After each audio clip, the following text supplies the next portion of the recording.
China today launched sharp criticism at Donald Trump and the United States of America as a whole. And Beijing promises retaliation if Chinese interests are harmed now, after the United States of America and Vietnam signed a trade agreement. And so Beijing saw this agreement as a threat to its own economy. And such threats from China toward the United States are being made despite the fact that Washington recently even eased some trade restrictions against China, and in the hope that they would soon be able to sign a trade agreement with China as well. But with this new round of escalation, it's clear that this trade war won't die down for a very, very long time. My name is Alexei Pesci. Today is July 3rd. Now let's dive into this topic and break down all the details of the new round of escalation in the trade war between the United States and China. But before we start, I ask you to subscribe to this channel, leave a like, write any comment, and also subscribe to my Telegram channel. The link to it is in the description of this video. There we publish breaking news as it comes in. So I'll start, it would seem, with some good news. It would seem like this. The day before, a trade truce was reached between the United States and China because the United States lifted restrictions that prohibited software development companies for semiconductor design from providing their services to Chinese firms, and the United States also resumed exports. This is in China. This became another sign of de-escalation of trade tensions between Washington and Beijing, including concessions from China regarding rare earth metals. So, there are a number of companies there, in particular, the three largest electronic design automation software developers in the world, including Cadence. Synopsys and Siemens announced that they are restoring access to their software and technologies for all clients in China. This access was previously completely closed. In addition, the United States sent letters to manufacturers requesting them to cancel the restrictive licensing requirements for exports to China that were introduced at the end of May and in June. The restriction is for software developers and manufacturers. These were just some of the many countermeasures introduced by the administration of United States President Donald Trump after China suspended the supply of rare earth metals and related magnets in April. Beijing's restriction on rare earth metals, which was part of the countermeasures in response to tariffs imposed by Trump, disrupted supply chains that are crucial for the automotive and aerospace industries, those very semiconductors, and of course the defense industry. This issue threatened to derail the very bilateral trade agreement. But then it seemed like there was a thaw, and June 27th came. The Chinese Ministry of Commerce stated that after negotiations with the United States, both sides confirmed agreements under which Beijing would consider applications for the export of relevant goods, and the United States would lift its own restrictive measures. And as a source from Beijing told the agency, the United States escalated the situation in order to achieve de-escalation. They imposed restrictions on many other goods to force the Chinese to lift restrictions on the supply of rare earth metals. Since the United States and China continue to adhere to this framework agreement, we will see many of these restrictions lifted. We will return to the status quo where we were in February and March. The question arises, why start all of this in the first place if the Trump team's goal now is simply to return to the status quo that existed at the beginning of this phase of the trade war? They are now openly stating that this is the goal. Long-term restrictions on China's access to semiconductor design software would significantly complicate the development of the Chinese chip design industry. And as the Chinese agency Xinhua wrote in April, these companies cover more than 70% of the Chinese market for this type of software.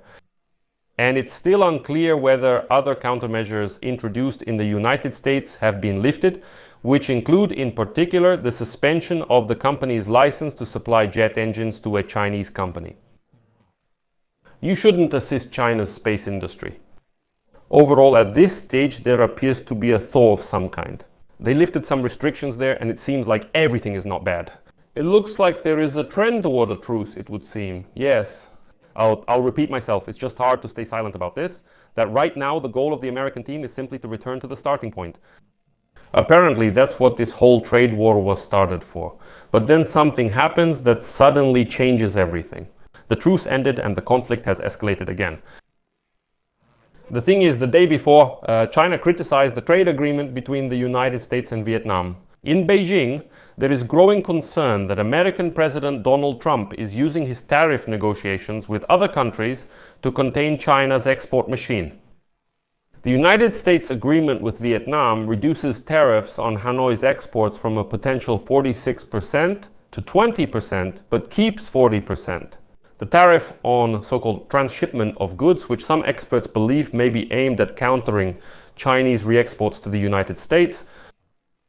In simple terms, that means all so-called Vietnamese goods are subject to 20%, but 40% if it's transshipment. That is, first, the Chinese goods go to Vietnam, and then from there they are sent to the United States, sometimes even with relabeled stickers on the products, making them look like they're Vietnamese. The Chinese Ministry of Commerce announced today that it is assessing the United States trade deal with Vietnam. And here is a quote from the Chinese Ministry of Commerce. "We strongly oppose any party making agreements at the expense of China's interests." If such a situation arises, China will take decisive countermeasures to protect its legitimate rights and interests. And it should be noted here that dozens of countries are now trying to reach a trade agreement with the United States. Until the deadline set by Trump, July 9, after which those very suspended tariffs of the United States president will come into effect. Vietnam, one of the most trade-dependent countries in the world, had a particularly strong incentive to act quickly to avoid these American tariffs, because 30% of the country's exports go specifically to the United States. But the scale of the agreed final tariffs and the additional transshipment fee reflect the high price that Vietnam had to pay for making this deal. And now some experts say that the new United States-Vietnam agreement is not just about trade, it is clearly aimed against China. It is intended to block the flow of Chinese goods, which often move through Vietnam in order to evade existing United States tariffs. This fits into a much broader trend. That is, the United States is entering into bilateral agreements with countries located near China to strengthen economic cooperation and, at the same time, make it more difficult for Beijing to expand its influence over supply chains. Many Southeast Asian countries have thrived during this trade war between the United States and China by offering alternative manufacturing and export hubs for Chinese companies trying to bypass American tariffs. They would go to Vietnam, open a small office, and claim the company is now operating there. So these are no longer exactly Chinese goods, they're Chinese Vietnamese goods, which allows them to bypass American tariffs. Or, as I mentioned before, transshipment of goods. And now, the capitalization of this strategy has led to a significant trade surplus in goods with the United States. That is, Vietnam was making good money on this, objectively. And as economists again point out, the key lesson for other countries from this agreement, as well as from the agreement previously signed by the United States and the United Kingdom, is that they are expected to reduce trade with China. Beijing perceives this as a provocation, particularly if similar conditions are included in agreements reached in the coming days. Analysts warn that the Vietnamese deal, as well as others that Beijing considers a threat to its interests, could undermine United States-China trade negotiations.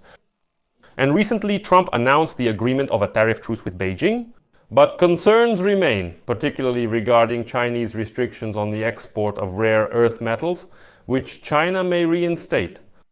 This could certainly lead to a new escalation of trade tensions between the United States and China if the United States insists on very strict restrictions by third parties on imports from China.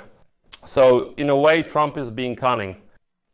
He says, not only will I restrict China's trade, but also those countries with which we sign trade agreements.